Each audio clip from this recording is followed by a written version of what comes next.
Welcome to the Boneyard with Steve Robertson. As always, I am your good friend and host, Steve Robertson, here on the Monday evening edition of the Yard. I tell you what, man, these football schedules, with all that we got going on sometimes, man, it's tough to cram everything into one day. Yeah, I'm not going to lie to you. I'm tired of being hot, too. I'm going to be honest. I am tired of being hot. Guys, it's 6:30. It's 96 degrees. I'm tired of being hot. Go out and shoot pictures today, too, man. It feels like it takes me all day to recover. I'm just getting old. I mean, that's just the reality of life. And for those of you that have to work out in the elements all the time, my hat is off to you. That's a tough gig, man, having to be outside in this stifling heat. And, you know, many high schools have, moved their football practices from, 6 to 8 in the state of Mississippi for a heat advisory. That's good numbers. Yeah, and so Mississippi State will not have any media availability on Saturday. We will have a chance to speak to Jeff Lebby Sunday evening following the first scrimmage. And so, of course, our number one goal is to get through that event healthy. Then we want to see some spirited competition, see some retention from the spring, see some guys getting up to speed as we begin to kind of fine-tune as we get ready for week one against Louisiana Monroe. But that's your weekend content schedule. Let's thank our friends at Bulldog Burger Company, longtime sponsors of this show. It's always hot there, and I don't mean the temperature. I mean people trying to get in and out of there to get a great meal. That's true. Yeah, it's true. So I'm sure they've been absolutely hopping as it's been move-in week, and it'll be move-in weekend. The youngest, Ian, will be part of the closing team tonight. So no telling what time they get out of there, because I'm sure it'll be a busy day for Bulldog Burger Company. So if you're in Starkville, moving your student back to campus or to campus for the first time, maybe stop in Bulldog Burger Company. Let them put some meat on the bones, right? Let them nourish you a little bit. 3 great locations to serve you: University Drive in Stark Vegas, Gloucester Street there in Tupelo, Lake Harbor Drive in the Ridge and Flowood area. Have the spring rolls as your appetizer. It'll make you and everybody around you better looking. And if you feel like you're on top of your beauty care regimen game, maybe try those brand new pulled pork nachos. And again, I highly recommend the smash burgers. I just don't know how you could go wrong. And again, my next meal from there will be the triple smash. I'm going to do it. I'm going to knock it out. And maybe we do that this weekend. We'll see what the bride has planned. But maybe that's what we do. And then you can order that chocolate shake to go. I mean, right before you're finishing your entree, just go ahead and let them know, hey, we're going to get a chocolate shake to go. Maybe you get that Nutella shake to go, and ask about the shake specials, because sometimes they have those for a limited time only. You remember several years ago, we had the banana special in favor of Mississippi State baseball. You know, the Jordan Westberg limited edition shake. You never know what could be available to you. Because we don't just go there for nourishment. We go there for enjoyment. And you can have an adult beverage while you're there. It can be a night out with friends or family.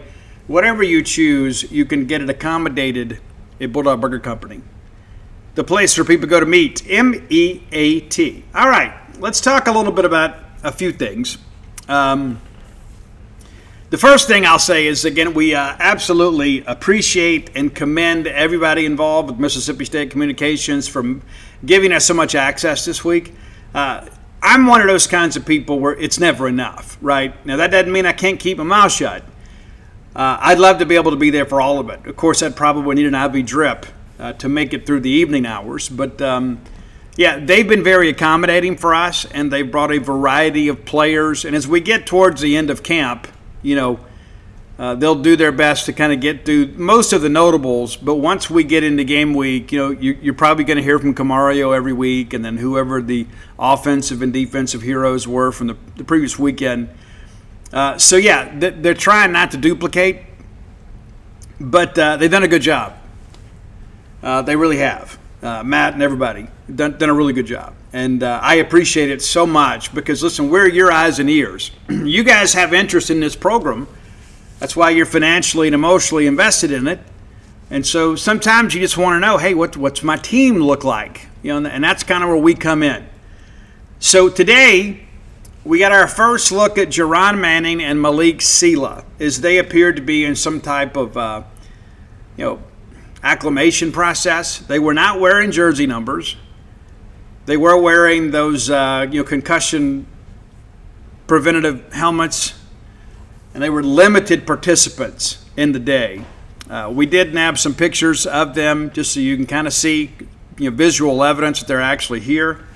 But again, they're not full go. They're not just like, out there in pads. And again, they don't even have a number or a jersey. They're just out there in just workout gear and a helmet.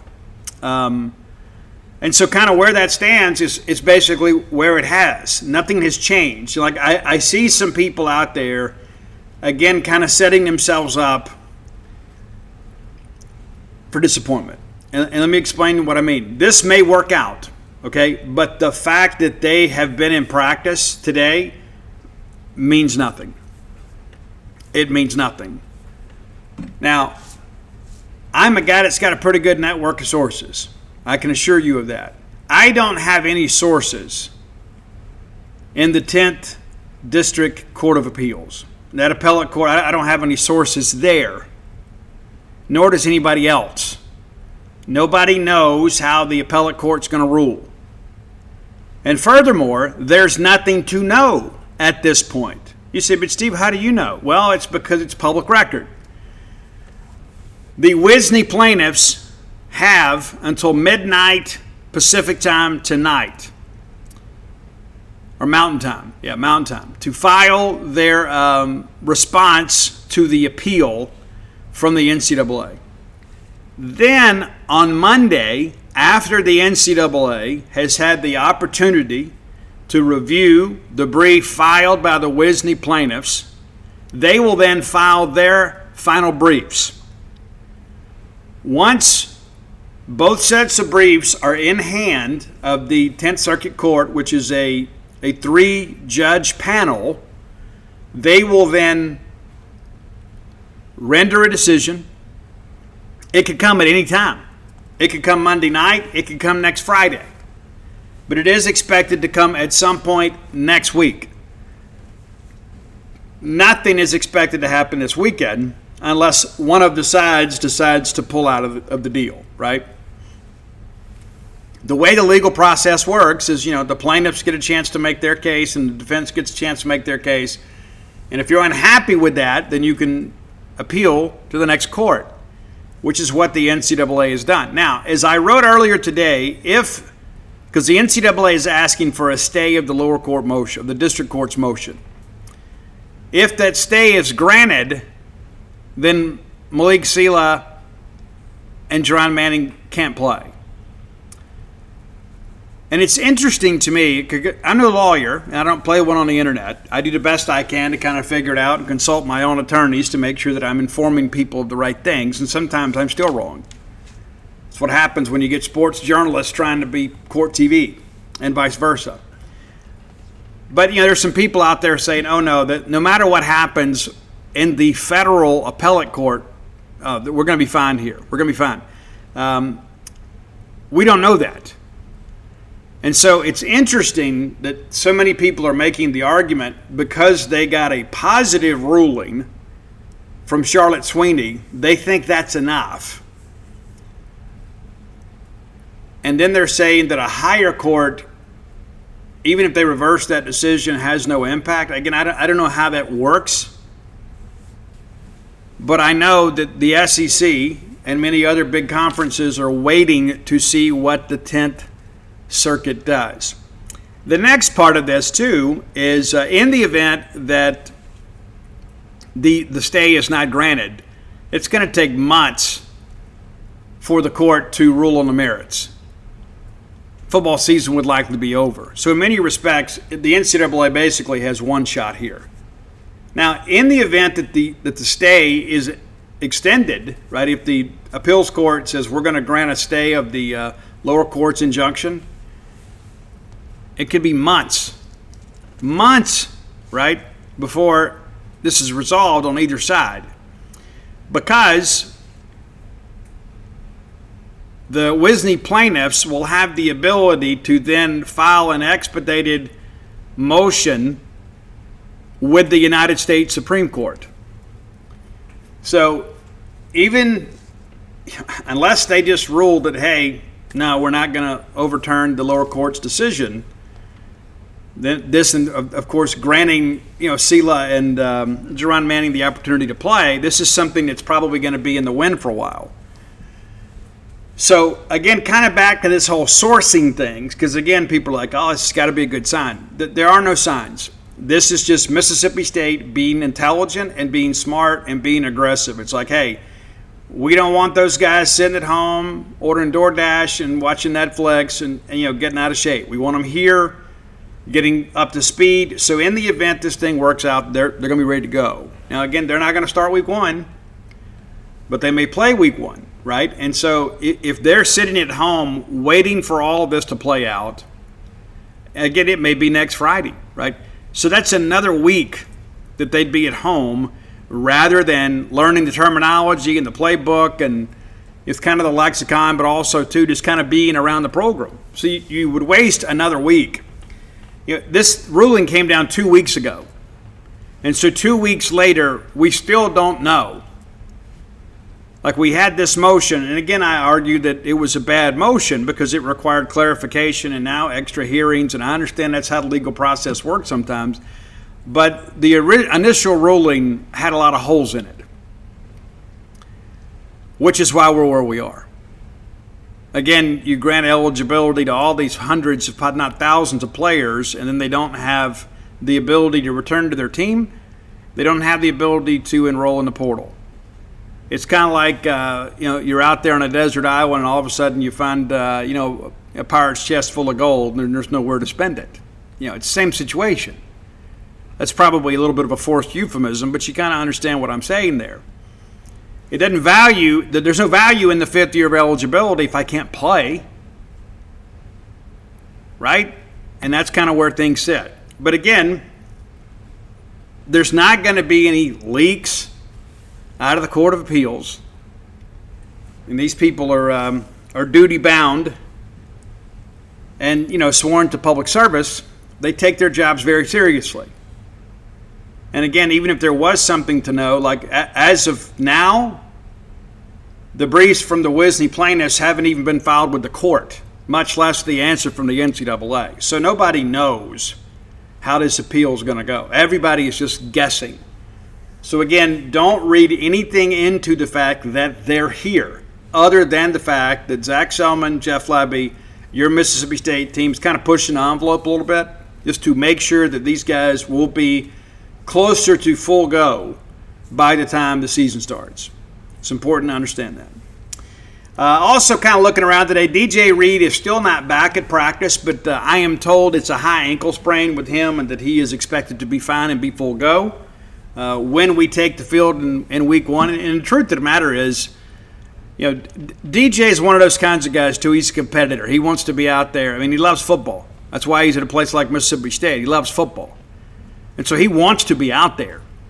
But sometimes you got to protect guys from yourself. Putting him out there for another week of practice on an ankle that's less than 100% is only just asking for trouble throughout the season, if not at least the month of September. You got to let the guy heal up a little bit. And so we're being smart and judicious in that respect. We're kind of protecting him because these snaps in fall camp are important, but they're not as important as they are once we tee it up and play for real. So that's something to kind of understand too. But outside of that, so far, we appear to be healthy. We had a couple guys today in yellow, no contact jerseys, but that's just precautionary, And so, again, as we get into this thing, heading into the middle of August, and it's still crazy to think that we're still, you think, oh my gosh, high school football starts around Mississippi for some schools tonight. And you start thinking about that aspect of it, and you think, okay, well, today's the 14th, Steve, yeah. And so it's the 15th, 22nd, 29th, and then the 5th. So we're still 3 weekends away. Feels like an eternity, man. It does. I'm so ready for sports to be back. And I'm ready for Mississippi State to go on a bit of a revenge tour. I had somebody ask me this morning, somebody at another university within the league, Steve, what's your honest opinion? I said, man, we're going to wreck somebody's season. He goes, you think so? I said, yeah. I said, we're going to get somebody that's not expecting us to get them. Last year, I think, Florida was struggling a little bit, and I think they overlooked us, and we should have beat them. I think we all know that. Texas came rolling in here with a beat-up running back. We should have beat them. Tennessee, obviously. But I think some teams last year maybe kind of showed up and thought they would go through the motions and just get out of here with a dub. And it was all they could do to get back on the bus without an embarrassing loss. And I think we get over the hump. Like, you go back again to year one, and it's almost like I just wanted to forget about 2024. And I know many of you are not Blake Shapen fans, and that's okay. That's your right. But when Blake Shapen went down against Florida, any chance we had of making a bowl game that year was over. And the truth of the matter is, when we lost to Toledo, we were already on life support. But we weren't going to upset anybody with Michael Van Buren at quarterback. I mean, all due respect to him. And certainly with that porous defense we had, it just wasn't going to happen. Last year was a completely different team. And again, I argued with some people that I think sometimes that Levy is a little bit of a victim of his own success last year because, if we had gotten blown out by Texas and Tennessee and Florida, nobody would have really been surprised. Florida maybe a little bit. But that's what makes it such an excruciating look back at the season. It's like, dude, it was right there. We won 5 games, but 6 and 7 were right there. The fact that they were right there says a lot about the progress we made as a program. Because back in 24, none of those games were right there, with the exception of maybe Texas A&M, Ole Miss, maybe. But, looking around today, again, it's just, it's one of those things where the more times you're out there, the more times you're like, who is number 9? Right? Who's this guy? Because the last 2 years you go out there and after a couple practices you got a pretty good handle on who's who and where they're going to be. But all of a sudden, we run a drill and you see somebody just kind of explode and you're like, who is that kid? And that's just kind of how it's worked. And so, again, the depth of this team is unlike any other we've had in the Jeff Levy era. We had some decent depth in 23 on defense. And again, sometimes you forget these things. Like in 23, Will Rogers missed 4 games. Woody Marks missed a couple and was hobbled in a couple more, including that game at Arkansas, right? And so I share that just because sometimes, when we lose, and unfortunately we've lost way too much the last 3 years, but we felt like in 23 we'd be a bowl team again, even with all the changes. And then when you don't have a lot of depth offensively, and on top of that, you lose your starting quarterback, it's tough. It is. And injuries are part of the game. You got to be able to overcome it. It's why you build a roster. It's why you have depth. It's why you have NIL money. It's why you use rev share to build a complete roster, not just to build a starting lineup. But the 24 season, dude, it was just so bad. I mean, in every aspect. It's one of the worst seasons of my lifetime. Now, the thing that I go back to, the one quality that I think is somewhat redeeming from 24 is those kids played hard for Mississippi State. They played hard for Jeff Levy. They played hard for each other. They never really quit. You had some games that we may have gotten beaten in, but we didn't lay down. And again, that's just kind of installing the culture for the future. And then you look at last year, it's like, hey, we may have some games here that don't go our way, but we're not going to be in a situation where we're going to get our skulls drug in. And it really only happened a couple times. Georgia's the one game you look at and say, yeah, that wasn't any good. That A&M game, you forget it was 7-3 at the break. Texas was a 1-score game at the break. And so I bring those things up just because of the fact that you can see there is some positive movement in the upwards trajectory of this program. But we have to do it now, right? We can't just say, well, you know what, we played those guys pretty close, so we're getting better. Got to go win games. Like Herm Edwards always said, you play to win. You don't just play it to play it. You play the game to win the game.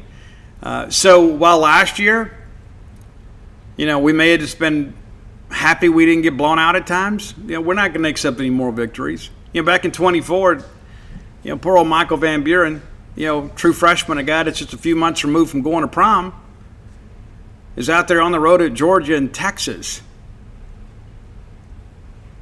And we tried to put some packages together to give us a chance to go win a ball game. We just didn't have the horses. And now in year 3 under Jeff Lebby, we got a lot more horses. And do we have enough to go beat the teams in the upper echelon of this league? That kind of remains to be seen. The flip side of that, though, is I don't know how good the league's going to be.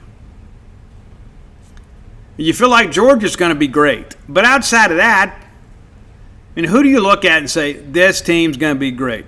Texas is probably a team you look at and say, hey, with the returning pieces and then the things they brought in from the portal, Texas might take a step forward, and they certainly should.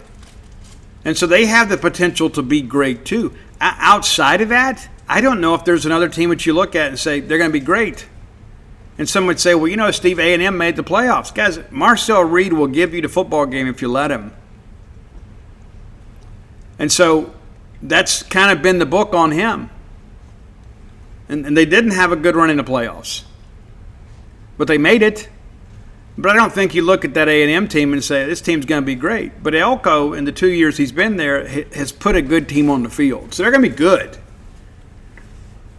But when I look at, who we're playing, on our schedule, and I think that's one of the things is, we only can play the teams that are in front of us, right? We don't have to play all 15 other teams in the Southeastern Conference. Only got to play 8 of them. And so, again, just kind of looking back at this, we're going to show some improvement. We fully expect to. Do you think South Carolina is going to be better than last year? I think they're going to be about the same. That's why a lot of people are saying that's going to be a crazy game. If Shane Beamer loses that game, he may not make it to the next week. And maybe that's true. Then you got Missouri coming here. And listen, those guys whipped our butts last year. And, again, I blame a lot of that on Coleman Hutzler. Missouri didn't even have a quarterback. Right? They had a kid that couldn't throw the football. How are we not just stacking the box? What you got on one side with Kelly Jones, you can't shade his safety to the other side. It's like they got 11, we got 11. But why are we not stacking the box and making a young quarterback beat us? And when he did throw the football, we picked it off one time. It was a terrible game plan by Coleman Hutzler. It was miserable, man. And Alabama made the playoffs last year, but let's be honest about that. This is not the Alabama that we've known and feared most of our lifetime. Got to go down to Baton Rouge. That's always a dicey game, but at least it's going to be a day game. Maybe that matters. Oklahoma, a team very offensively challenged, of course, last year, especially after Mateer got hurt. We know that defense is going to be legit. But would you say Oklahoma is a great team? I don't know. And then you go to Texas. You have Vanderbilt coming in here. They're going to be great? No. Is Auburn going to be great? I don't think so. Is Ole Miss going to be great? I don't think so either. I think they got a chance to be really good. I don't think they're going to be great.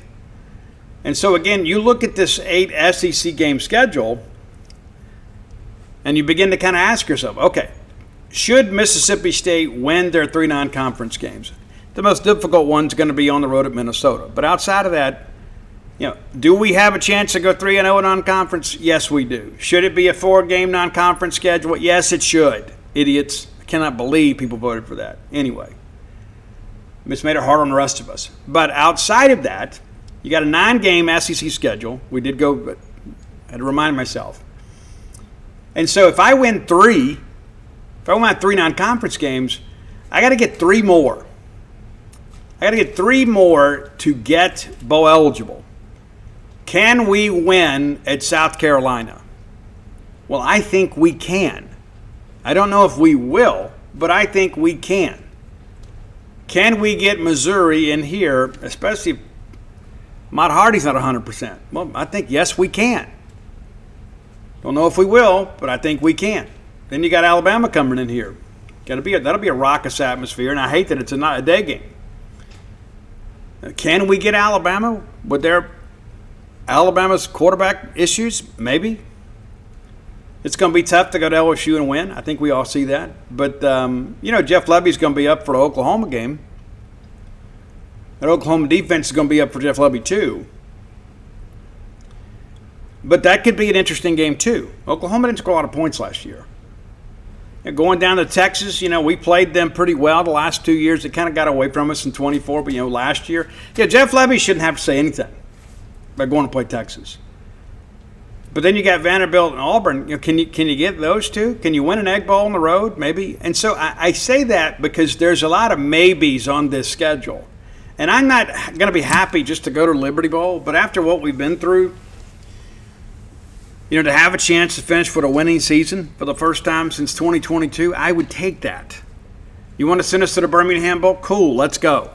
Right? We got a great alumni association over there. They'll do a great job putting out the brisket and the nachos for us. It'd be great. But, we've got to earn a bowl game this year. We have to. And the schedule is there for us to do it. And it's like we talk so much about how difficult October is going to be. And it is. But again, November could be a month we make some moves. But we got to get out of September. We really need to get out of September 3-1. You get out of September 3-1. Then all of a sudden, everybody in the SEC media starts talking about you, right? And of course, you get through the month of October, and if you're 3-5, nobody's talking about you. They put you in a situation then where you pretty much got to win out, right? And you could, again, Vanderbilt opens November for us, and then Auburn does, and then Tennessee Tech. So we get 3 home games in a row before we go to Oxford, and you just never know how that thing is going to go. You don't. And so you start thinking about that. If you can get out of the gate 3-1, and if you can somehow get to the month of November with 4 wins, and you can, but if you that's the math that works for me. Have 4 wins at Halloween, and you got a chance to get 2 or 3 more down the stretch. Theoretically, you could get all 4 of those. I'm not forecasting that. We'll see what the team looks like at that point. But if we're at 4 wins on Halloween, I feel incredibly optimistic about us making the bowl game. Because, again, one of those is Tennessee Tech. All right, so that should be a win. Can I get one of the last 3? Between Auburn, Vanderbilt, at home, and Ole Miss on the road, can I get one of those 3? I think I can. I think I can get one of those. And I might be able to get 2 of those. And if things go the way I want them to, maybe you get all 3 of those. But I'm not forecasting a 4-0 October. It's possible, but you never know which those teams are going to look like by the time we get there. And so as I begin to kind of break down the math and all this, I just feel like the magic number to ensure that we get bowl eligibility this year is going to be 4 heading into November. Anything above that, you feel really good. Maybe even going to the Peninsula, Florida for a bowl game, right? And so wouldn't that be nice? But again, I contend to everybody, every time they have me on these shows, I tell people Mississippi State's going to wreck somebody's season. I don't know who it's going to be, but there's somebody out there that's going to overlook State, and State's going to sock them in the mouth, and State's going to pick up a big win, kind of that, kind of a program-defining, SEC win that becomes like a rallying point for you. Those are the things that I think about. But maybe I'm more optimistic than most. But I feel very confident that we're going to be able to achieve bowl eligibility. And, again, we got to stay healthy. But when I look around the practice fields, it's just not the same team that we've seen the last 2 years.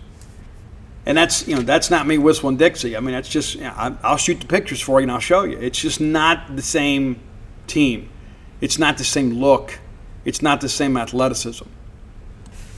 All right, it's time for today's top 10 list. Brought to you by closewithblair.com. That's CLOSE with Blair, BLAIR.com. Blair Chandler. My friend, your friend, our collective friend in the mortgage industry. And since we're all friends here, I think you should have his phone number. 601-500-2344. 601-500-2344. Save that number on your phone. You never know when you may need it. You may forget the name. You won't forget the need. So put mortgage guy in your contact. That way you'll have a mortgage professional when you need one. Many people have been turned down before. Perhaps they weren't ready. If you're not ready, Blair can get you on the path to get ready. Right? Other times it may be because you didn't have a seasoned mortgage professional like Blair Chandler. So skip all the guesswork and just go right to Blair. We've had several Boneyard listeners that have closed loans with Blair. You could be next. You could be. So whether it's your first home, your next home, or your retirement home, the only name to know is Blair Chandler at closewithblair.com. The proud sponsor of the top 10 list. If I can get it out. All right. Ralph hits me up, and we have a discussion about guitar players. And I'm a guitar player too. I'm not as good as I'd like to be, and really not interested in playing in front of other people. But yeah, I mean, I enjoy getting out there playing a little bit, and it's really more for my own amusement. But I do appreciate those that can play it exceptionally well, whether they are amateurs or professionals. And the reason I bring that up is as we began to go through this discussion, it's like, okay, well, who do you feel like the most important guitar players of all time? And I thought, you know what? Let's put a list together. Let's put a top 10 list together. This sounds like a great one, right? And there are a couple of people that I'm going to give kind of a tip of the cap to that didn't make my list, but their impact as guitar players, legendary. I'm going to start with Chuck Berry. You know, Chuck was really kind of the master of really amplification. Like before Chuck came along, the guitar was just kind of in the background, right? It wasn't a primary instrument. And it was mainly a lot of rhythm players. You didn't have a lot of lead. I mean, you go back and listen to Johnny B. Good, and there's Chuck just right out of the gate, like leading the charge with that incredible intro. And so he's the one that I kind of, point to and say, this is the guy that kind of pushed guitar playing to the forefront. And then there's Link Wray from the 50s, and he is the one that kind of changed the sound, really, of rock guitar to make it not just a lead instrument, but to make it maybe kind of take you places you never expected to go. Because back in the beginning, like you think about, Richie Valens and those guys, and Buddy Holly, a lot of it was just strumming. There wasn't a lot of true picking. Things began to evolve. But Link Wray was kind of the father of distortion. He changed a lot by kind of manipulating his own cabinets. But here I go with my top 10. And so we're going to start with a name that I don't know that gets enough respect. It's Michael Schenker. And many of you know Rudy Schenker from the Scorpions. Well, Michael also spent time with the Scorpions, but really got his start with UFO. And that's a band, too, that in many ways in the 70s was overshadowed by Kiss because UFO just didn't have the same stage show and presence. They weren't the showman. But Michael Schenker was considered by many to be like the guitar player's guitarist. He was the guy. He was the riff master. And so we're going to go with Dr. Doctor from UFO at number 10. Incredible.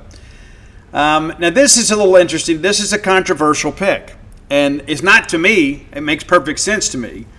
But technically, I don't know that Tom Morello could maybe compete with some of the guys higher on this list. But the way that he innovated guitar playing in the 90s was really unlike anything we'd ever seen.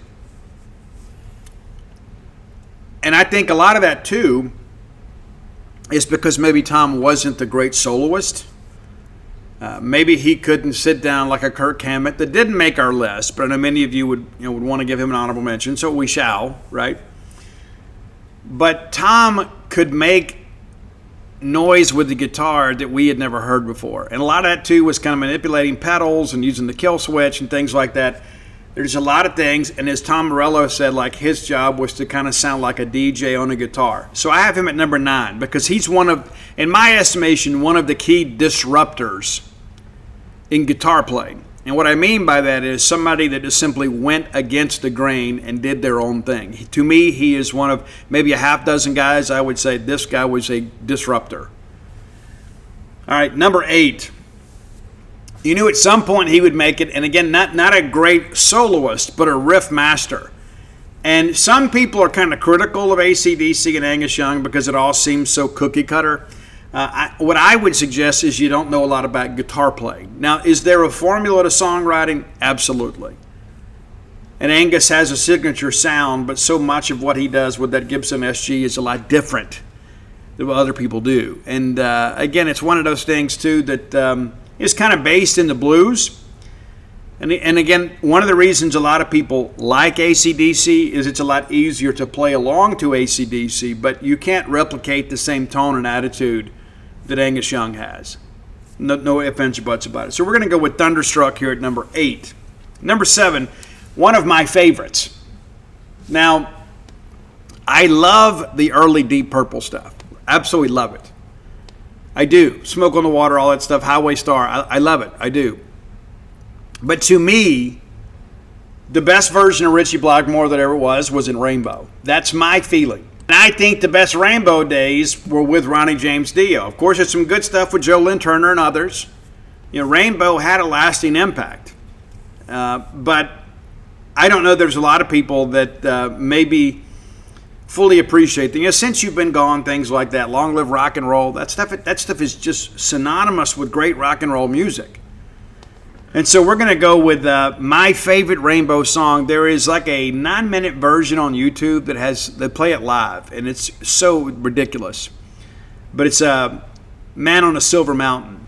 That's your number 7 track today. Number 6, and for Gen Xers, this makes a lot of sense. And one of the reasons why, when you talk about great guitar players, it's like there's a lot of guys in the 80s that technically were incredibly proficient, but they didn't have a lot of feel, right? And there's some guys, as soon as a song comes on, you're like, I know exactly who that is. It's not just the way they hold the pick. It's not just the way they bend the note. There's just their actual presence is in the performance. And that's why Slash is number 6. And we're going to go back to the beginning. One of my favorite GNR songs of all time. Probably my second favorite track off Appetite for Destruction is we're going to go with if I can get to it, Night Train, and remind myself. But again, there's just something about the way a guitar sounds in Slash's hands, and the fact that he is so humble. A lot of people think about the guitar solo to November Rain, and a lot of people consider that one of the most perfect solos of all time. And Slash is still out there doing incredible things. Number 5, and many people would say, Steve, this is wrong. He should be higher on the list. Well, I'll explain as we get a little closer. It's Randy Rhoads at number 5. And I know he's many of your favorite guitar players, even though I think Randy was the better player than Jake. But I think the Jake albums are better than the Randy albums. That's my feeling. You may feel differently. Maybe it's production value. Maybe it's lyrical content. But I thought Jake brought some real grit to things. Randy, of course, really kind of brought neoclassical music into metal. I mean, just the chord structure and the things that he did. Like when we talk about how simple Angus Young stuff is, Randy was like so incredibly technical, but made it sound so simple. And it really inspired a whole new generation of guitar players, and we lost him way too young. So we got to go with Crazy Train, don't we? And that's what we're going to do at number 5. Number 4, and again, I know that this is going to draw a little confusion. And again, one of the guys, Randy's another guy that I would say is a disruptor, right? I would say Eddie Van Halen, maybe the greatest disruptor of all time. Maybe. I think you can make a case for number 1, but no less than number 2. And a lot of that, too, is because Eddie did things on the bridge of a guitar that really nobody had ever done. And he wasn't, one of these guys, too, that just kind of grew up and picked up a guitar because he was angry at the world. He's another guy that had some classical training, and he changed everything about guitar. And so I think we got to go with Eruption, right? We don't usually use a lot of instrumentals here, but when Eruption came out, all of a sudden we're like, is this real? It was like an alien. That's why it made sense for Edward Van Halen to be featured in Back to the Future. It was nuts, man. And it's so great to have been alive for all the stuff. Number 3. Now, here's the thing. Like, if you've watched the Becoming Led Zeppelin documentary, which, as you guys know, it's not complete. I love it, but it's not complete. This is where, Jimmy was a little more technical than some guys, not necessarily as, neoclassical type thing, but some of the things that he did with guitar were revolutionary. You go back and you see some of those live performances of A Whole Lot of Love and how the guitar just absolutely jumps out at you, right? And it just laid the perfect bed for Robert Plant to come in and sing over. It was just incredible. So Led Zeppelin, who I think is the greatest rock and roll band of all time, we got Jimmy Page at number 3. Kashmir is your track. And again, one of the things I love about Jimmy is I never knew from one album to the next what kind of weird stuff he was going to come up with. Like, it just works. Like, what is that? What is he doing? Right, he's playing with a bow. What's that? He picked up that riff on the street in Morocco on a vacation. What? And he heard this guy playing the sitar and he turned it into an electric guitar. I mean, it's just nuts, right? I mean, he's clearly a genius. And he was the leader of Led Zeppelin, despite what a lot of people will tell you. Number 2.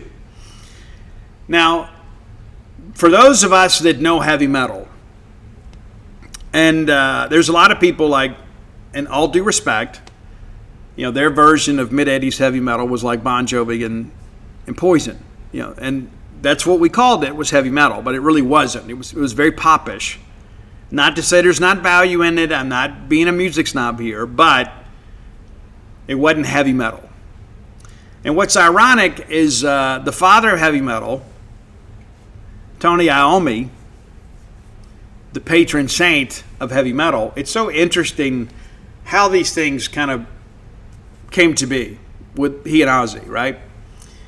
And what people don't understand is that Tommy had an accident that damaged his fingers on his fret hand.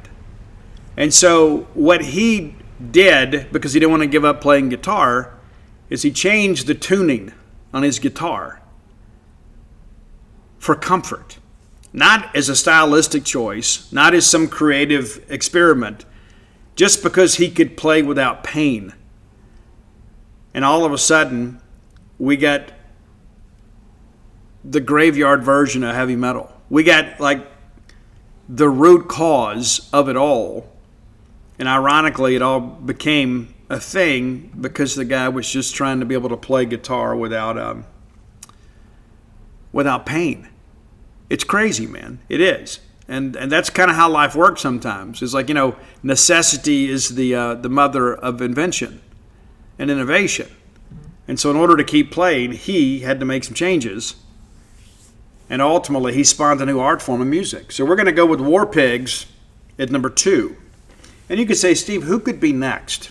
Who could be number 1? We've already done Randy Rhoads. We've already done Angus Young. We've already done Jimmy Page. What could we have left? Well, I think it's got to go back to Jimi Hendrix. And what I would say and I mean this with as much respect as I can possibly muster. And if you find some old interviews with Eddie Van Halen and others, they will kind of point to Hendrix, right? Jimmy was a guy that just kind of changed. Like, he was kind of like the precursor to Tom Morello at a time when guitar playing, for the most part, was very clean. Like, you go back and listen to the Byrds and bands of that nature, kind of that Haight-Ashbury sound, the guitar was just kind of white noise in a track. And then Jimi Hendrix was like, you know, I can do some things with this guitar that other people can't. And so they began to change the cabinets. They began, I mean, for goodness sake, you know, he took a Fender Stratocaster and strung it upside down and played it backwards, for crying out loud, because he couldn't afford a left-handed guitar. Not in the beginning.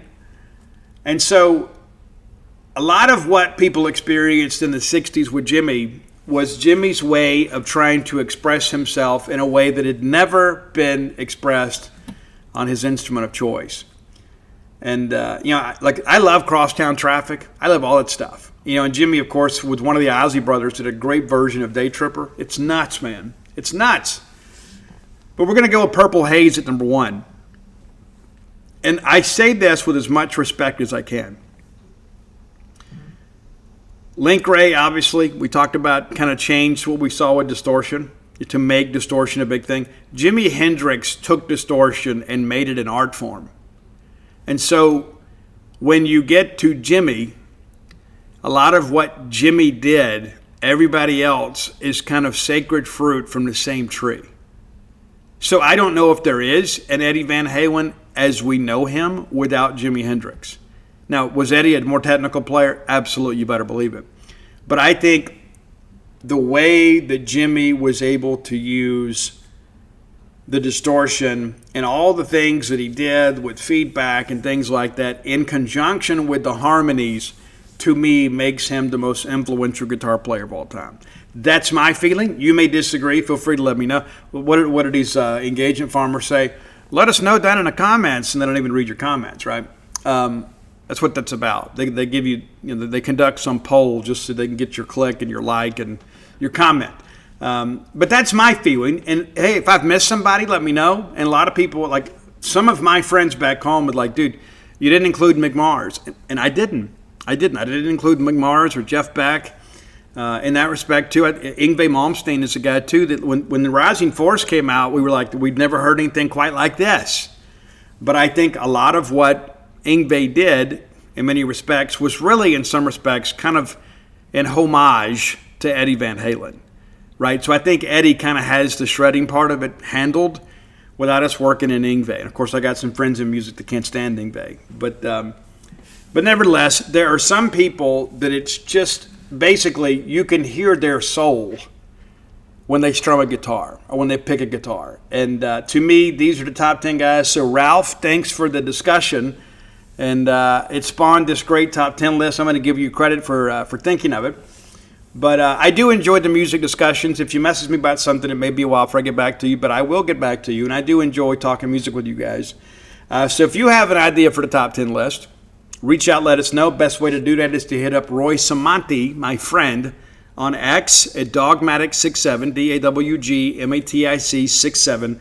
You can find our great list under Spotify under that same handle. And you can find me on all forms of social media at Scout Steve R. Be sure and check all that out today. All right, next segment of the show brought to you by Campus Bookmart, a Starkvillian institution. Man, we love Campus Bookmart. We do.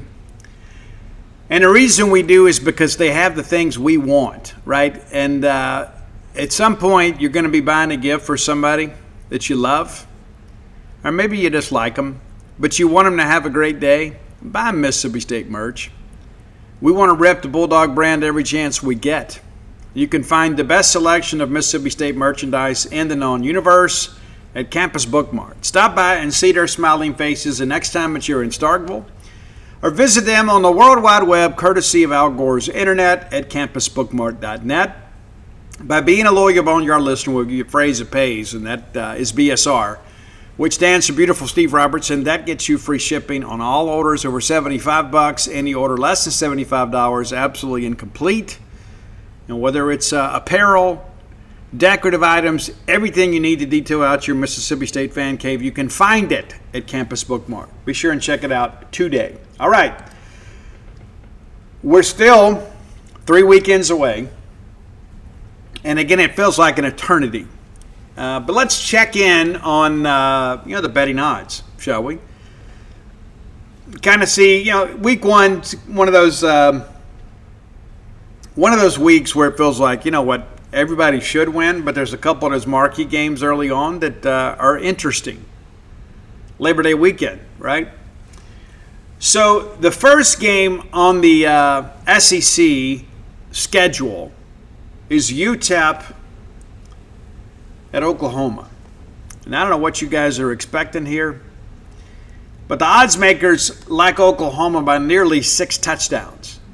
Point spread currently 41.5. And of course, as we get closer and get our availability reports and things like that, there may be a slight fluctuation. But it should be a blowout in Norman when the Miners show up. On Saturday, the morning game, East Carolina at Alabama. I don't know why, but I think East Carolina might actually cover here. They're not going to win. I just feel like maybe this Kalen DeBoer thing, I think, kind of like we saw last year, they struggled in so many games. They still found a way to win and ultimately made the playoffs. But at no point did you look at that Alabama team, I don't think, and said, this is a dominant program. They're favored by 28.5. Now, I'm not a betting man, but if I was, as we got closer, I might be convinced that, maybe Alabama wins by 20. Maybe. They're going to out-athlete them.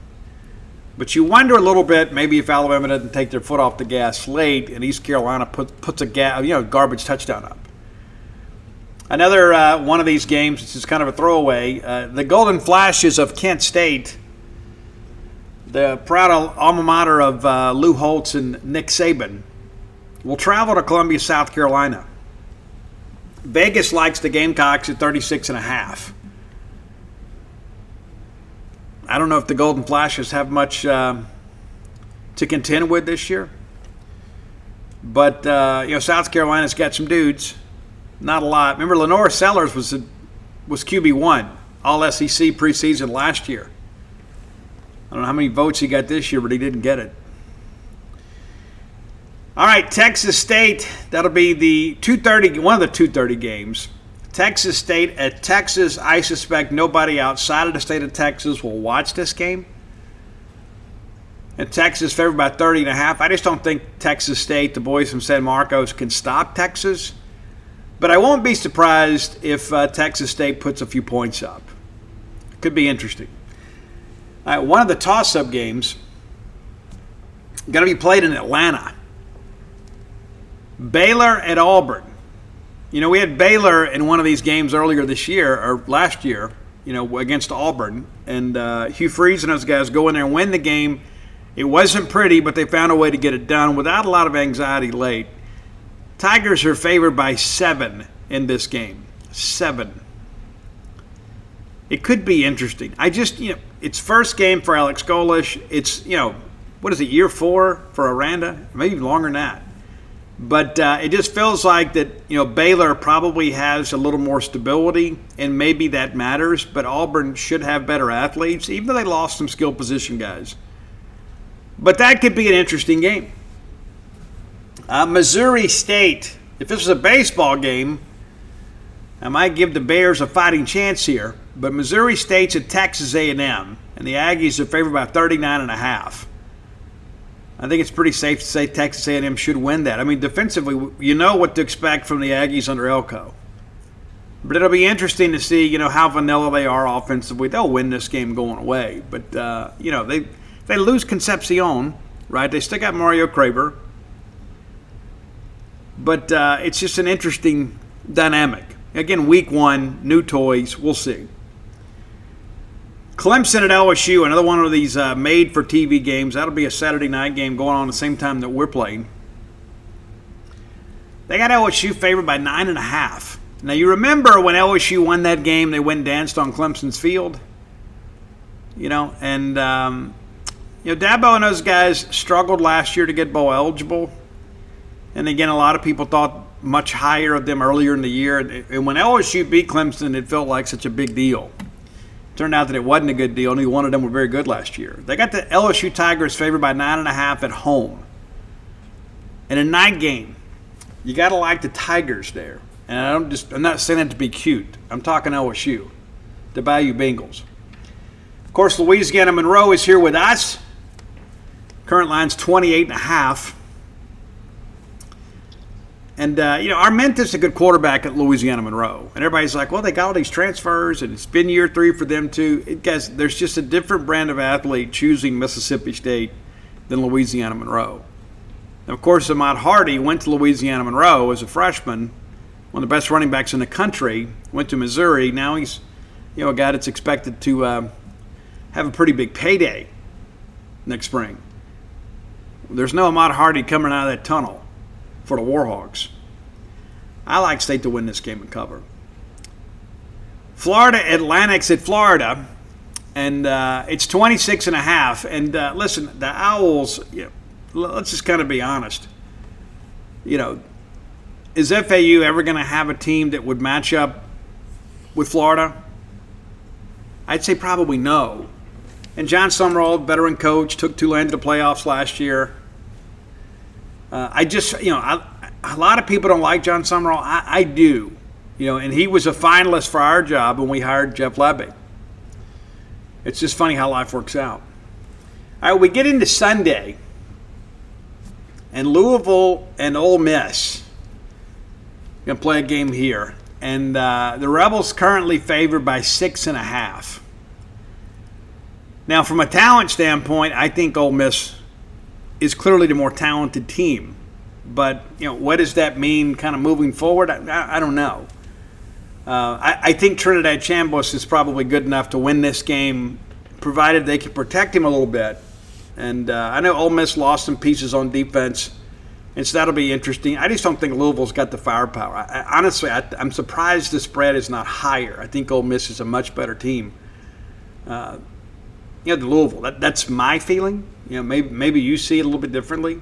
We'll see how it kind of plays out. But, that's just some of the things that Vegas is talking about right now. And I'm looking to be sure I didn't overlook a game here. Just to be sure, right?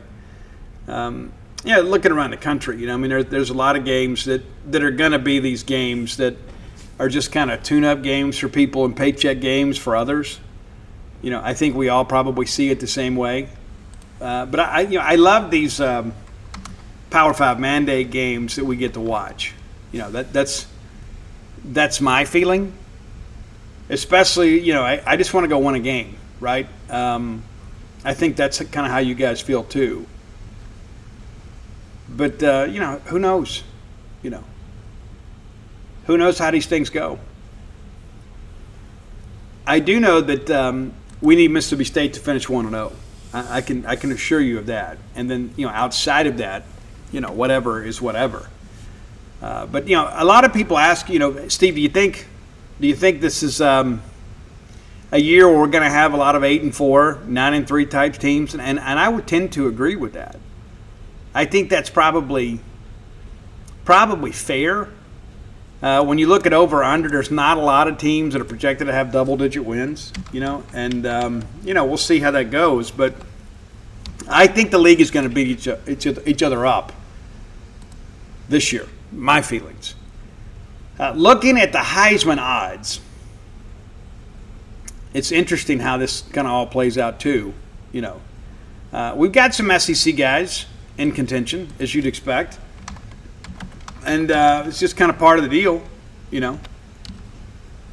We should always have some SEC guys. But the odds-on favorite right now, according to most sports books, is C.J. Carr, quarterback from Notre Dame. Then behind him is Arch Manning. And that's one of the things you ask yourself. With the other pieces around him, like how much will they have to commit him to the running game? And does that give him an opportunity, of course, to kind of pad the stats a little bit? Then there's Oregon quarterback Dante Moore. Carr and Manning are kind of like a coin flip, depending on which book you look at. And then there's Moore. We'll see what happens with him at Oregon. Obviously, Dan Lanning's kind of got things going his way there. And again, I go back. I don't even remember who broke the story. But there was somebody in the industry that came out and said that Lanning was getting a job. And then everybody in the national college sports media is like, this guy's crazy. He never even responded. He just let his work speak for himself, and he was ultimately proved to be correct. Julian Sain from Ohio State is number 5. And then you got Darian Mensah, former Duke quarterback that went to Miami. Then there's Trinidad Chambliss that, he's like plus 1,200. So he's behind some guys, but obviously, he's going to be in a situation to do some good things. They got Sam Levitt and Gunnar Stockton and Mateer all in here too. So, again, it should be a year for good quarterbacks. And it's interesting, when you think about, Jeff Lebby. Jeff Lebby's been around some Heisman winners too. When he was the student assistant at Oklahoma, what's his name? John White won the Heisman Trophy. I think that's right. Let me look to be sure here. I'm looking. Jason White. And so Leb was around that. And, of course, Leb was on staff when Robert Griffin III won at Baylor. And I think most of us were cheering for that, right? It was like we wanted it to be a situation where there's new blood, right? And it's not the same old. And that's the truth. And so, you may not agree with everything Robert Griffin III says on X, but there's no doubting the guy was an outstanding football player. And he was. And when I think about the fact that Robert Griffin could win the Heisman Trophy at Baylor, it kind of gives you hope it could happen a lot of places.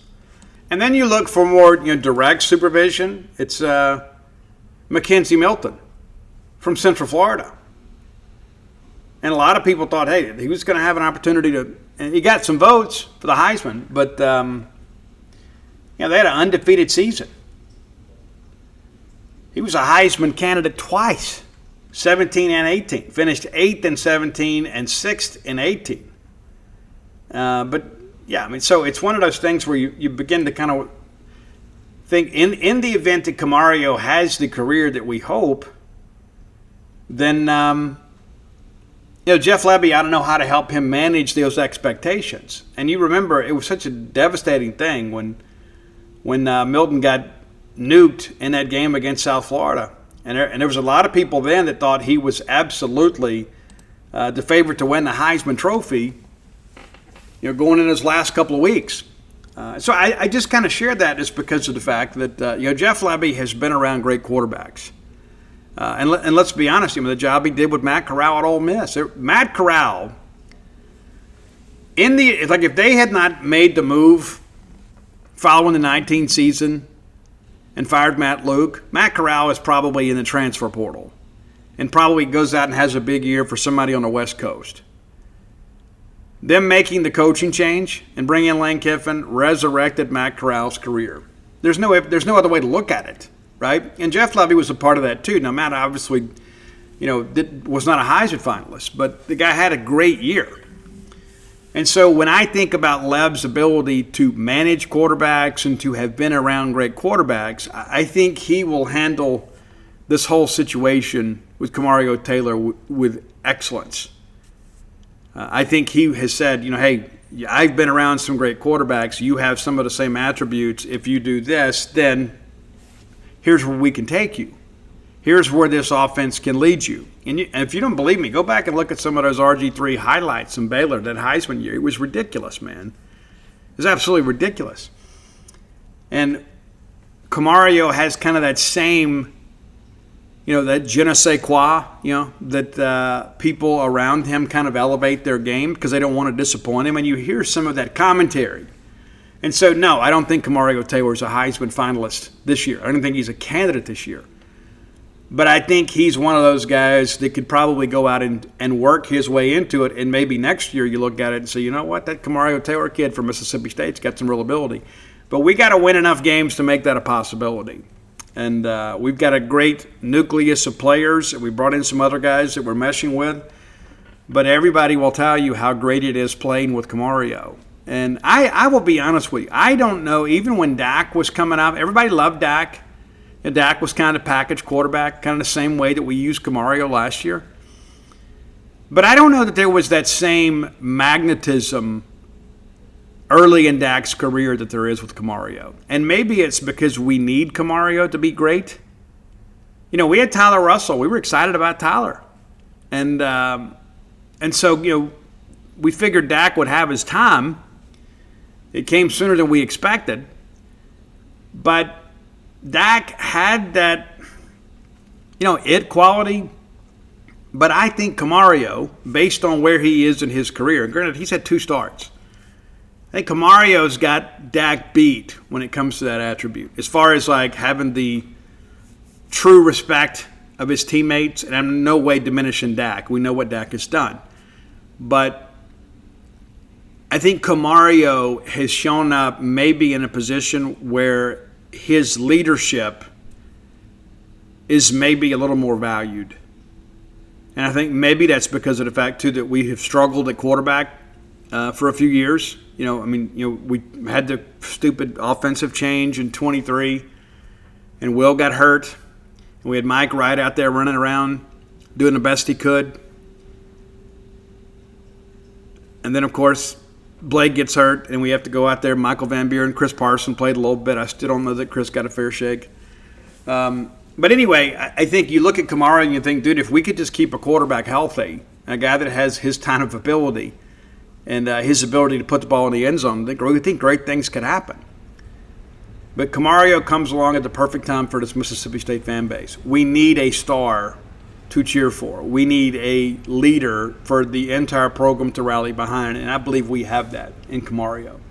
All right, final segment of the show brought to you by the Stark Vegas Clubhouse, the best place to stay in the Golden Triangle, bar none, when you're bringing a large group to town, and you should. Make some memories with the people you love the most. It's so nice to have everybody under one roof together. Mom can get up and make those legendary cinnamon rolls in the morning for breakfast. You get that cold glass of milk, and she'll even pour it for you. She's eager to do it, just so you guys know. You know, that's the thing about being mom. Most moms are acts of service people. It's why they become moms in the first place. They need somebody to take care of. Let mom take care of you just for a weekend. You know, I don't want you to be a freeloader, but give her the joy of taking care of you. And Dad kind of feels that way too. He'd love to be able to take you out to eat and that sort of stuff. But man, wouldn't it just be great just to give Mom and Dad the chance to have all the grandkids and all the kids under one roof? We've done that. Yeah. So Google the Stark Vegas Clubhouse. When you do, their Facebook page will auto-populate. You can peruse pictures of all the amenities available to you and your guests, the full-service kitchen, the wet bar, the back porch area, the fire pit area, plenty of parking, 6 bedrooms, 2, soon to be 3 baths. It can accommodate everything you need. Really quiet out there, too. It's the old renovated Country Club Clubhouse out past the Highlands, just 5 minutes away from the Mississippi State campus. Now, when you do that Google search, you're also going to have some booking options. You can go through Airbnb or Vrbo if you want, but if you want to save a few bucks, and I can help you with that, book through the Evolve website and use promo code BSR10. That's BSR10 and get 10% off your stay. Be sure and check it out today. All right, a couple things before we get out of here. Like the Louisiana Monroe thing, we're like 2 weeks away from game week. You know what I mean? It's like, hey, it's 3 weeks until we play a game. But yeah, once you get into game week, it's like you have your Monday presser, and then there's player availability. We get the post the opponent's press conference. We get all that stuff transcribed. And next thing you know, it's a high school game on Friday. So like the week goes by. Once we get into football season, it really, really runs quickly. It just does. Like right now, it feels like it's the dog days of summer. Even though some kids are already back in school, like it really feels like things are dragging. But taking a look at Louisiana Monroe, a lot of people have them picked dead last in their division in the Sun Belt. In the Western Division, they got the fewest number of points. They're 19th. And then there's South Alabama. Southern Miss is 5th. Somebody even picked Southern Miss to win the league. Anybody can make a list. Louisiana Tech is fourth, Arkansas State third, UL Lafayette is second, but the runaway favorite is Troy. And what's interesting too is like going kind of looking, kind of giving you kind of a general overview. We get a little bit closer. You know, we know that Aiden Arment is a good quarterback. He's the guy that followed Coach Vincent from New Mexico to Louisiana Monroe, and he's got 2 years of starting under his belt. And again, he's not the most athletic guy, but he's a very smart guy, gets rid of the football quickly. They did bring in Don Chaney Jr. as a transfer that, we'll see how that kind of plays out with them. But they got like 40, 45 new players, and so a lot of moving pieces. It's tough to go on the road, right? It's one of those things you look at. While they brought some people back on defense, you and I both know we're not fishing in the same pond for players. We ought to be able to out-athlete them, and I do think we cover that game. But I think there is some optimism because the schedule's a little more favorable. It's got the one Power 4 opponent, which is us, and they have 6 home games. But this is a team last year that really struggled. And so, we're going to be nervous anyway just because we're ready to win. But we should be able to take care of them. And, again, we'll get more on them as we get a little bit closer. But it's like I start thinking about that aspect of it. Man, it's 3 weeks away till we play, but it's 2 weeks until it's game week. And things really, really, really, really begin to run in the right direction after that. So a couple things I want to talk to you about, too. It's been a crazy week in Starkville as you have been dropping off your kids at college. And there's a few things I want to say about that. I had to run to Walmart to pick up a couple things, and I pulled in, and I'm like, oh, my gosh, this is going to be a disaster. Got a parking spot right up front, walked in, filled my scripts at the pharmacy, one person ahead of me in line. But while I'm waiting, I see a lot of dads walking around pushing a shopping cart, a lot of curtain rods, a lot of shower curtains, a lot of dishes. And I don't know if these dads are just kind of adding up the expense in their heads. I don't know. But here's what I can tell you. For you young people that are heading off to college for the first time. Like once they leave, like you were so jacked. It's not because they're gone. It's because you're gone, right? And it's the new phase of life. So a few things I'm going to tell you for you young bucks and buckettes. Your parents aren't going to be doing well. Now, they'll adjust, but in the early weeks of your time there, a phone call from you will mean everything. Now, there's a good chance mom's going to text you every day because that's what moms do, right? Hey, just want to make sure you got this taken care of, everything going okay, how'd you sleep last night? There's a lot of that. That doesn't go away. That didn't go away forever. But when you go off to college, it's kind of amplified because mom's not there to kind of see about you. And yes, many of you kind of learned some independence in high school and some self-reliance. Like my children, and I kind of raised them to be this way. They were responsible for setting their own alarms, and it was a rare thing that I ever had to get up and wake anybody up. And so you learn some independence, right? And you start going to kids' activities and church functions and school functions, and you have some independence. So you've kind of grown accustomed to kind of being on your own.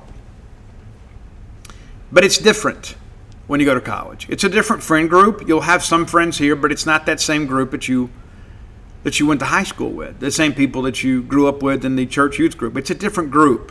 And not everybody is raised the same way you have been raised. It's important to understand. That's one of the things that Mia, my youngest daughter, she was a presidential scholar at Mississippi State, and a week into that thing, she said, I am so glad that my parents gave me some freedom so I didn't lose my mind when I first got to college. Because here's the thing that you don't know. There is somebody going out every night. Now, you can't go out every night, not and maintain a good academic standing. And so you're going to have to kind of pick and choose, and you're trying to make new friends, right? And you're like, hey, I want to go with this group, whatever. And it's one, if you want to go out for a little while and come home, that's fine. But you're here for your education. You're here to be socialized, right? You're here spread your wings a little bit. But the most important thing is you got to go to class. Dr. Keenum's going to tell you the same thing. You got to go to class. And on graduation day, he's going to remind you that he told you, go to class. And the fact that you're sitting there in a commencement ceremony would suggest you went to class. This is not just a chance to get away from home and party. You're going to get a chance to do that stuff too. But at the end of the day, focus on what matters most. You and your parents have made a commitment for you to be here, whether it's at Mississippi State or anywhere else. It's not inexpensive to go to college. It's not. And for many of you, you got some scholarships, but as you saw from that trip to Walmart, mom and dad still having to fork out a lot of stuff to ensure that you get off to a great start, that you have the things you need. Many of them are also going to be paying a portion of your tuition, if not all of your tuition. So their sacrifice on your behalf has to be respected. They don't have to do it. You may think they do, but they don't have to do it. And there are a lot of families that are having to do this by committee for you. Don't ever forget that. Every dollar spent towards your apartment, towards your vehicle, your parking pass, your books, comes from somewhere. And more times than not, it comes from somebody who loves you and believes in your future. Don't ever develop this sense of entitlement that you feel like, hey, well, I deserve this. Because they don't have to do it. And that's important to understand. They want to do it. And for many of them, the want sometimes exceeds their ability to do it. You know, dad may start bringing his lunch to work just so things will be a little bit easier. Now, granted, you know, the light bill at the house will probably go down a little bit without you being around and leaving the lights on and, you know, having people over and staying up all hours of the night and things of that nature, you know. But it's not going to be enough to compensate for the expense that's required for you to go to school. So I ask that you check in with your parents from time to time. Let them know you're doing okay. Because if they haven't heard from you, they're going to be sitting around watching Netflix or whatever. Hey, did you hear from so-and-so today? No, we ought to text them. I don't want to bother them. They're going to have that debate every night. So if you, just out of the blue, hey, just want to text you guys and thank you. Thank you for making this happen for me. I won't let you down. You know, one of the most important lessons that I've ever learned in life, it was about making amends. Because I was a problem child. And, you know, there was so many nights my mom had to wait up and wonder if she was going to get a phone call. And then eventually, after I got clean and sober, I asked an old-timer in recovery, how do I make that right? And he goes, well, whenever you get home for the night, you just call your mom and let her know you're home for the night. And in the beginning, she thought that I was up to something. And eventually, it kind of reopened the door for our relationship. And then she looked forward to those calls, you know. It's like, hey, Mom, I got back from an AA meeting, and we went and had pizza. I'm home for the night. I just didn't want you to worry, you know. Your parents are going to worry. They're going to worry. And you need to understand that. On the other side of this, parents, you got to cut the apron strings, okay? When we dropped Ani off at college the first time, when he went to play baseball, everybody cried when they got in the van to go home. Everybody except for me. I didn't. And it's not that I wasn't emotional, but I was just so happy and excited for him because he was getting the opportunity to play college baseball. And I knew the opportunity that he had. And I also understood, too, that my son was watching me. He was watching me to see how to act. Now, Mama's crying because Mama's not going to be there to make sure you got clean laundry next week. You know, your younger siblings were crying because all of a sudden the oldest child has left the nest. And while they picked at each other for years and years and years, they loved each other, and they still do. But it was very emotional pulling away with everybody in the van crying other than me. And when I got down the highway and nobody was paying attention, I teared up a little bit too, because I love my son. And I didn't worry about him. I was more worried about the baseball side than the academic side and kind of living on his own, right? I just wanted him to have a great experience. But I didn't overrun him every day. I wanted to call him. And the first few days, I'd send him a text message, hey, give me a call after practice. Just want to know how things went. And that was kind of the crux of our conversation, because I also kind of wanted to remind him too, how's class going? What's school like? Remind him of the things that matter. When I missed him, it was tough. But I reminded myself that every backyard game and every batting cage session was to reach this point. And you have to let them go. You have to let them go. And at times you got to let them make some mistakes. Every one of my 4 children, and they would be embarrassed if I told you this, and I don't care, I'm being your friend here.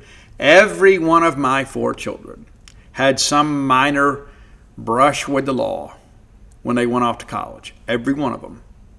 They all did. And typically I guess we had one minor in possession charge. I guess we had that. And we had a couple speeding tickets, and we had no tag. Somebody, we didn't get the renewal notice in the mail, and he didn't think to check because he's a kid, right? He's still learning adult responsibilities. So if it happens, it's not the end of the world, okay? But when you're already in an amplified state of emotion, you're already worried to death about your kid, and then all of a sudden you find out, they got a speeding ticket, or they're not paying attention, and not focused. That's part of the journey.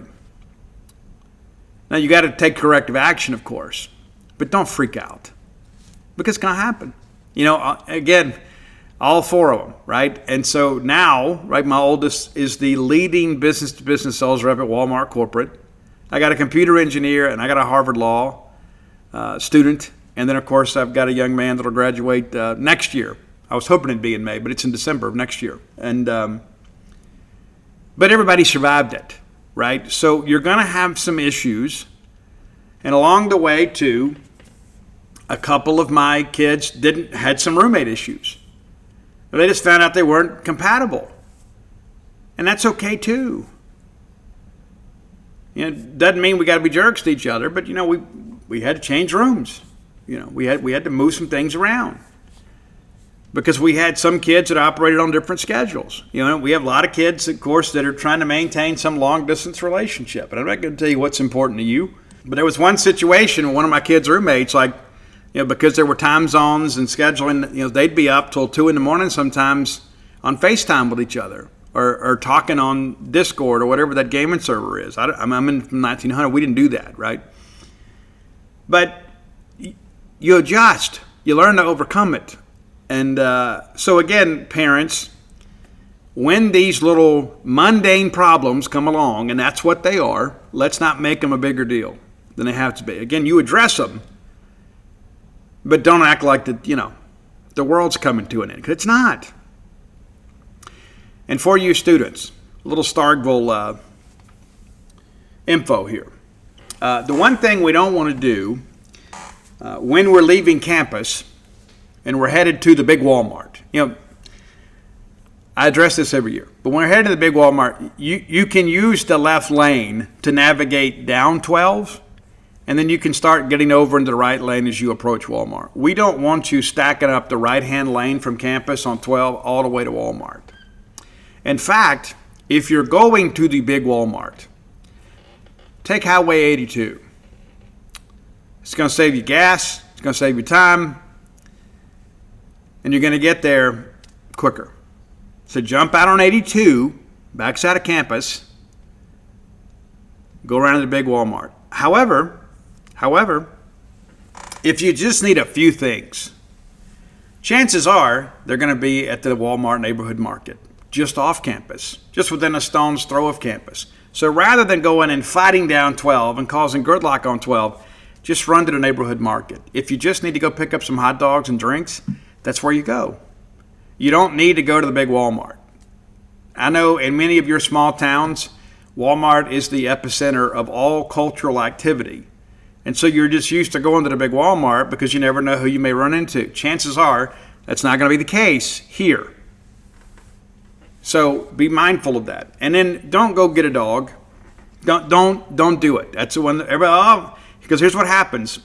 We have a great group of volunteers and staff at the Oktibbeha County Humane Society. They do an amazing job. But is towards the end of the fall semester every year, they get overrun with drop-offs and surrenders. Because some student decides, hey, I want to get a dog. And you know what? That's a noble thing. But you are not in a position where you can give that dog a lot of quality of life. You're going to be gone a lot. And that dog is going to be sitting around waiting on you. You got class. You're going to have to try to have a social life. You're going to try to get out and enjoy ball games and fraternity parties and sorority parties and things like that. And that dog is going to be sitting around waiting on you. You're just not at a point right now in your life where you can give a dog a great life. That day will come. But this is not it. So please don't run out and get a dog. I'm saying that on behalf of everybody, for humanity and animal kind alike. And also, we just don't want a bunch of drop-offs at the shelter. You know, a lot of people just go drop the dog off in the middle of the night. Oh, it's good enough, they'll find him. And then those dogs wander out in the street. It's a busy highway out there. So please don't put that dog in jeopardy until you settle in and maybe have a place where the dog can be outside and have some shade and have access to water and things like that in a fenced-in environment. Then and only then do you really go get a dog. But you got your first apartment, you think, man, nothing will be better than to have a dog to come home to. And you know what? I love my dogs. But I'm also here about 18 hours a day. And so I'm here that I can take care of them. Right? So when somebody walks up and gives me a nuzzle in the elbow, I can get up and take them outside and use the restroom. The last thing you want to do is after a long day at class is have to come home and clean up after a dog, because you will begin to resent the dog. And then that in turn, it's like, man, I just want a little break. This is what you signed up for. So until that you can be a responsible dog owner, and I know how well intended you may be, but you have no idea how busy you're going to be. You just don't. You don't know. And then some of you'll go get a dog and then you drop him off at your parents' place. It's like, hey, I can't take care of him right now. Let me tell you right now, you can't take care of him. And while it's touching to think that you give mom a new dog to look after, really when you give somebody a dog unsolicited, you're kind of giving them a bill and a responsibility that was supposed to be yours. And so incredibly important to understand that aspect of it. And the final thing that I'm going to say before we get ready to close, and this goes out to all of my young kings out there. We have a responsibility to the fair sex. All of us. And one of the things that we don't do as true kings is we don't take advantage of a girl who's had a little too much to drink. In fact, when we see a girl that may be a friend that's had a little too much to drink, we offer to get her home. We offer to bring her home, or we get her an Uber, or we get her with some other friends and allow them to bring her home. We don't take advantage of that situation. And listen, I was a college guy once too. I was also in music, right? And so I understand how guys think when you're that age. And all of a sudden, she seems to be getting buzzed and you think, hey man, maybe I'll get lucky tonight. When she wakes up in the morning and all of a sudden you become the biggest regret of her young life, that's not a position you want to be in. Because it may be a scenario where she had more to drink than you realize, and maybe she didn't have the ability to consent. And the next thing you know, everybody gets together and starts comparing notes, and they're like, hey, I think she was assaulted. Next thing you know, there's a police detective knocking on your door. And you know what? And for good reason. So use good judgment. And I know when you're 19, that's difficult to do because your brain isn't done forming. But it is important to understand when we go to bars and we have female attendees, and maybe they're sitting at our table or maybe they're not, and all of a sudden somebody didn't cover a drink, and you see somebody walk over there, you have a responsibility as a gentleman to let her know that somebody messed with her drink, or you need to alert security that somebody messed with her drink. We're not going to get down that way, guys. That's not what we're going to do. And again, you get a lot of people up here, everybody all full of rage and hormones and alcohol, and next thing you know, something bad happens. Protect yourself, protect your name, protect your brand. And don't be in a situation that you may make a mistake or you may have an error in judgment, or at the end of the day, maybe you make a decision to commit a crime and think nobody's going to know. That'll stay with you the rest of your life. That will be stapled to every resume that you ever send out. Ever. Ever. I have 4 sisters. I have 2 daughters. I have a wife that I absolutely adore. And this is one of those little speeches that we have to have from time to time. And when I go and speak to fraternity houses and things like that at Mississippi State and other places, this is one of the points that I emphasize. We've got a responsibility to help protect the women around us, the women in our lives. We have responsibility to them, even if they don't ask for it. We have a responsibility to ensure that nobody victimizes them. It's important to understand. If you hadn't done so, visit DirtyNobleBook.com. You can get signed copies of all my sports titles. It's Flim Flam, Alpha Dog, Stark Villains, The Dude, and Dog Pile. Every Bulldog fan needs a copy of those. And then the personal memoir, When the Bottom Falls. And come float with us at True Rest Float Spa of Starkville, 662-268-7601. You can speak directly to my beautiful wife, Dana. She can answer any questions you have about floating. And for some of you parents, after all this moving, you probably need to float, right? And come join us over at genespage.com. You get an annual subscription at 60% off the usual rate. Take you all the way to next summer. Be sure to check it out today. The most comprehensive coverage of Mississippi State sports and the history of the university at a discounted price. But until next time, let's all live our lives in a way we make more friends than enemies, and people can see a difference in the way we live.